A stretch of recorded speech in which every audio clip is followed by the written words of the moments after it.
अनुत्पादम् अनुच्छेदम् अशाश्वतम् अनेकार्थम् नानार्थम् नागमम् निर्गमम् या प्रकृत्य समुत्पादम् प्रपञ्चोपशमम् शिवम् देश्यमास्तसम्बुधस्तं वन्दे वदतां वरम्।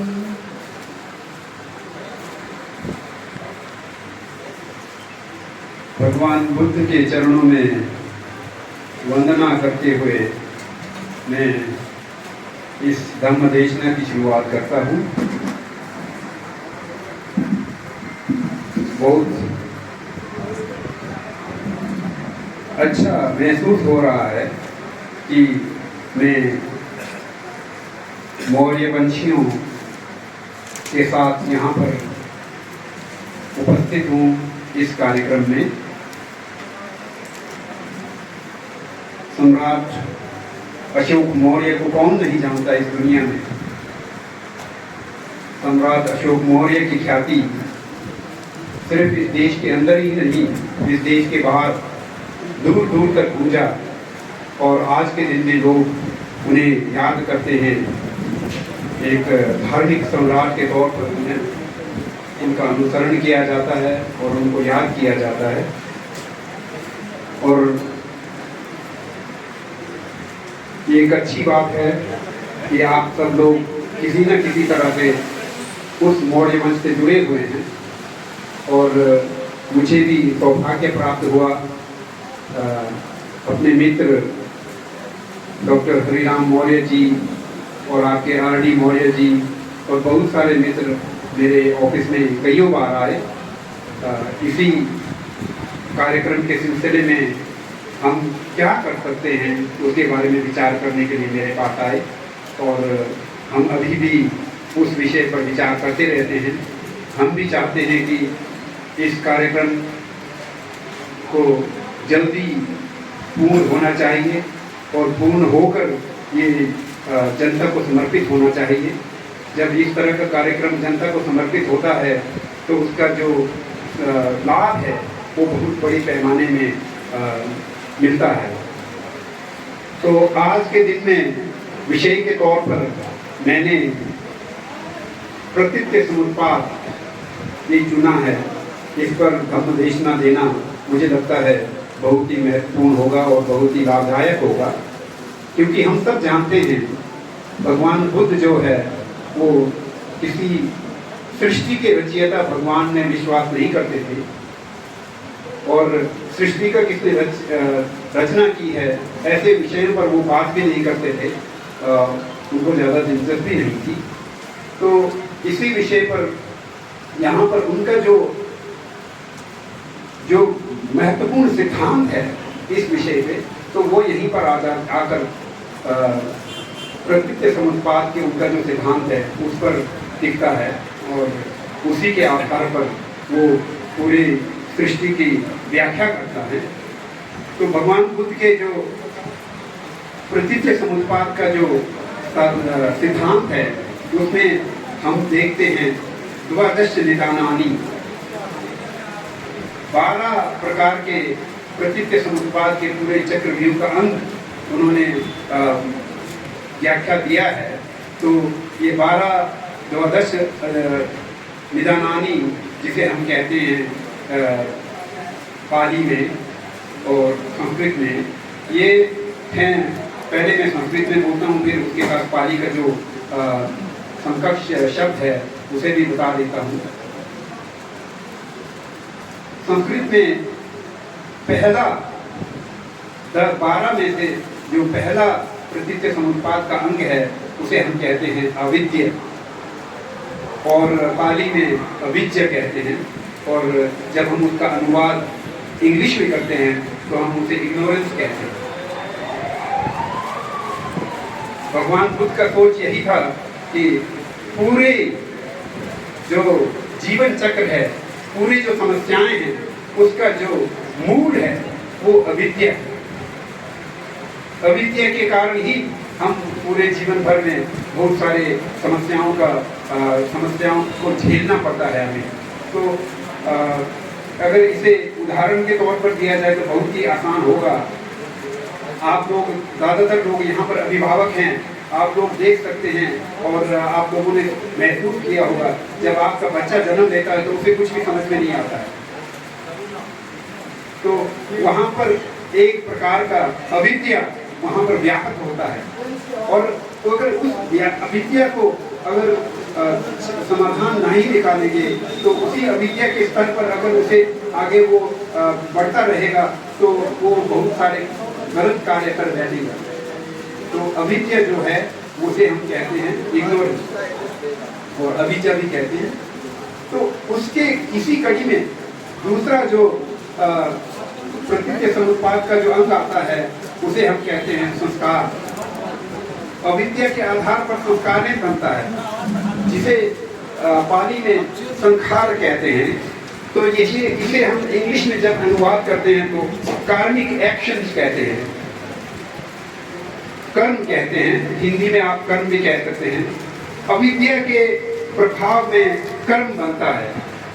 जैसे कि अगर किसी बच्चे को समझ में नहीं आता कि आग को छूने से जलता है तो वो उस अविद्या के प्रभाव में आग को छुएगा तो क्या होगा, उसे नुकसान होगा, उसका अंग जलेगा। तो ये आम तौर पर हर इंसान का, हर जीव का यही प्रक्रिया होता है कि अविद्या के प्रभाव में हम बहुत कुछ गलत कर बैठते हैं। तो इसे जिस कर्म को हम गलत कर बैठते हैं उसे संस्कार कहते हैं। संस्कार का मतलब कोई भी अच्छा बुरा कर्म हो सकता है जिसे भविष्य में उसका फल भोगना पड़े, उसे हम संस्कार कहते हैं। तो तीसरा जो अंग है प्रकृति समुत्पाद का इसी कड़ी में वो है विज्ञान। विज्ञान संस्कृत में है, विज्ञान पाली में है, और इसे हम इंग्लिश में जब इसका अनुवाद करते हैं तो कॉन्शियसनेस कहते हैं। जब कोई इंसान कुछ कर्म कर बैठता है तो उस दौरान विज्ञान की उपस्थिति रहना बहुत जरूरी है। विज्ञान की अनुपस्थिति में कुछ भी नहीं कर सकता। अगर इंसान अचेतन हो तो वो कुछ नहीं कर पाएगा। तो चेतना होना जरूरी है, तो जिसे हम विज्ञान कहते हैं। तो ये तीसरी है। इन तीनों को हम एक क्या कहते हैं, कारण समूह में रखते हैं। जो मूल कारण है इंसान या किसी भी प्रकार की जीव का जीवन जीने को पूरे चक्र व्यूह में फंसने का पूरा जो मूल कारण है यहीं से शुरू होता है। तो आगे जो चौथा है इस कड़ी में, जिसे हम पाली और संस्कृत में नाम रूप कहते हैं, उसे हम इंग्लिश में नेम एंड फॉर्म कहते हैं। नेम एंड फॉर्म ये कड़ी में आता है। कारण कड़ी में जो तीन आता है उसे मैं बता चुका हूँ। फल कड़ी में आता है नाम का मतलब जो भी रूप ना हो, रूप से इत्र जो भी स्कंद हो उसे नाम कहते हैं, और रूप अपने आप में एक स्कंद होता है। तो इन सबको मिलाकर नाम रूप कहते हैं। तो नाम रूप एक फल कड़ी में आता है, तो ये समझना बहुत जरूरी है। और इसी कड़ी में आगे जो पांचवा है उसे हम षड आयतना कहते हैं संस्कृत में, और पाली में सलायतना कहते हैं। इसमें 6 प्रकार के आयतन होते हैं, जैसे कि चक्षु और नाक और कान वगैरह के जो क्षमता होती है, जो इंद्रियों का क्षमता होता है विज्ञान को उत्पत्ति कराने का, उसे यहाँ पर आयतन कहा जाता है। ये हमारे अंदर भी होता है, हमारे अंदर उपस्थित होता है। इन्हीं के कारण बहुत कुछ चीज़ों को हम कर सकते हैं। हम सुन सकते हैं, हम स्पर्श कर सकते हैं, हम देख सकते हैं, हम बोल सकते हैं। ये सब इन्हीं आयतनों के कारण होता है। तो ये इसका अपना ही एक महत्वपूर्ण एक रोल रहता है अपने जीवन में, और अपने पूरे जो अपना एक चक्रव्यूह है, जो जीवन का एक चक्र है, उसमें एक रोल रहता है। और आगे जो छठा जो प्रकृति समुत्पाद की कड़ी है, इसी कड़ी में जो छठा अंग है उसे हम कहते हैं स्पर्श। और इसे पाली भाषा में हस्त कहा जाता है, और इसको हम इंग्लिश में जब अनुवाद करते हैं तो कॉन्टेक्ट कहते हैं। कॉन्टेक्ट का मतलब जब ये षड आयतन चक्षु और नाक और कान और त्वचा वगैरह अपने जो उसका ऑब्जेक्ट रहता है उसके संपर्क में आता है, तो ये वाली जो प्रक्रिया है वो उत्पन्न होता है, उसे हम कांटेक्ट कहते हैं, एक के स्पर्श में आना। तो इसी के कारण हमारा जीवन चलता है। हम खाना खाते हैं तो खाने का स्वाद लेते हैं, हम अच्छे गाना सुनते हैं तो गाने का रस लेते हैं, हम अगर यहाँ पर गर्मी हो रहा है तो अभी हम गर्मी को महसूस कर पा रहे हैं, तो ये सब इसी प्रकार से हमें महसूस होता है। तो इसी कड़ी में आगे कहते हैं जो सातवां है वो है वेदना। वेदना एक प्रकार का फीलिंग है, जिसे हम इंग्लिश में फीलिंग कहते हैं। आप जब भोजन करते हैं तो आपको कुछ महसूस होता है। हो सकता है आपको अगर वो भोजन अच्छा नहीं लगे तो आपको अच्छा नहीं महसूस हो, अगर आप उस प्रकार के भोजन को बहुत चाहते हैं तो आपको अच्छा महसूस होगा। तो इसे ही वेदना का अर्थ है। कभी कभी हम हिंदी में शब्द प्रयोग करते हैं संवेदनाएं व्यक्त की है, तो वो एक अंदर का एक वेदना होती है, उसे व्यक्त किया जाता है। तो अब जो आयतन है, जो स्पर्श है, उस पर आधारित जब वेदना प्रकट होता है तो वेदना के कारण हमारे अंदर कुछ प्रक्रियाएं, चेतना से भरपूर प्रक्रियाएं शुरू होती है। तो वो वहाँ पर 8वां स्तर में आता है, उसे कहते हैं तन्हा।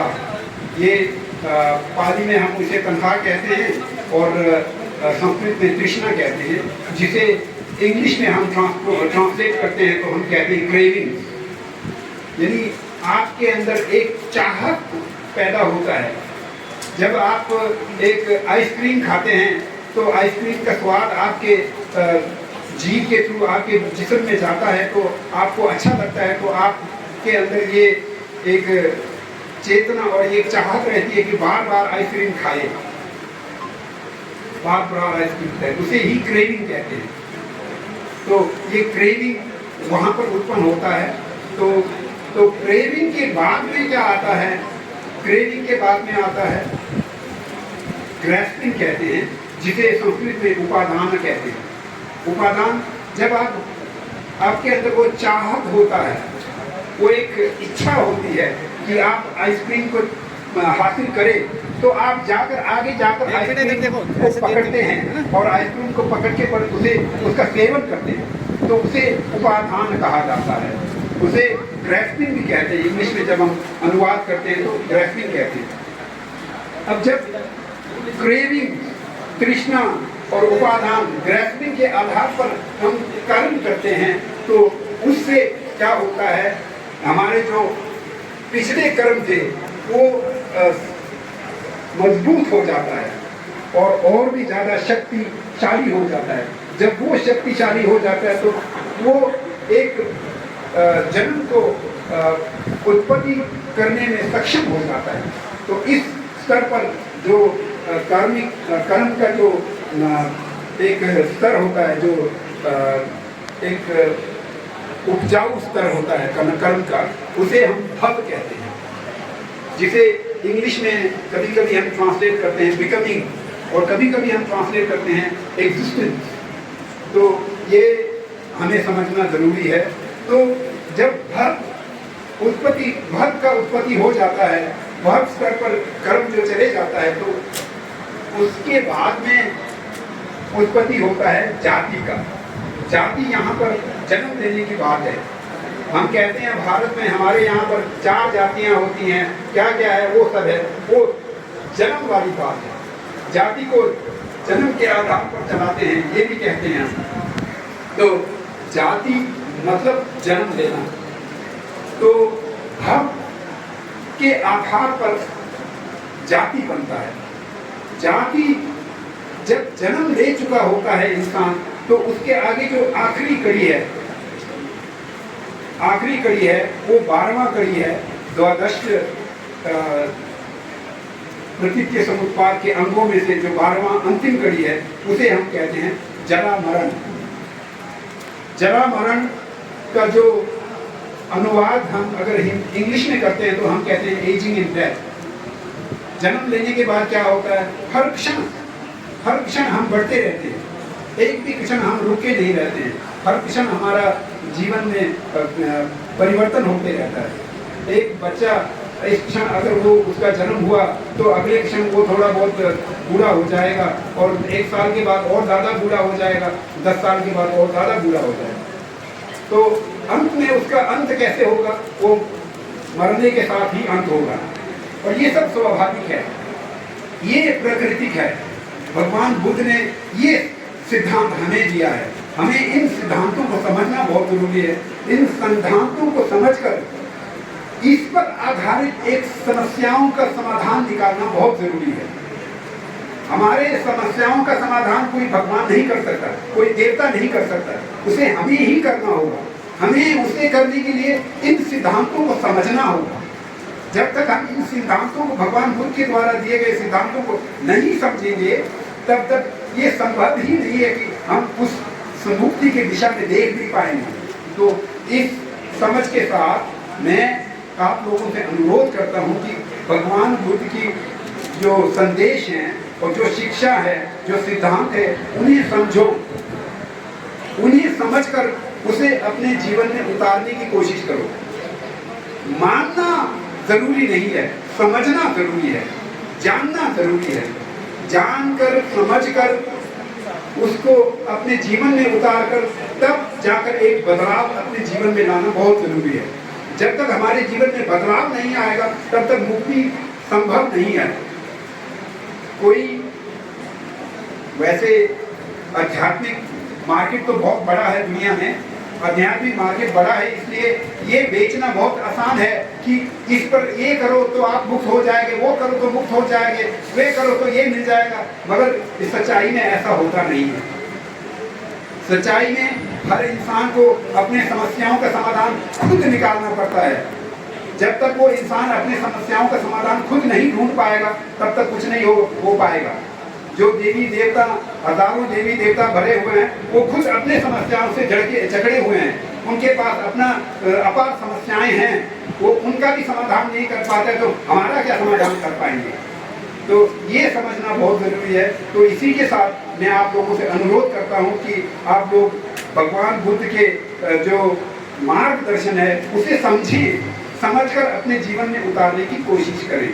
अगर ये होता है तो हम जरूर उसके फलस्वरूप अच्छाइयों को ग्रहण कर पाएंगे और अच्छाई को हम अपने जीवन में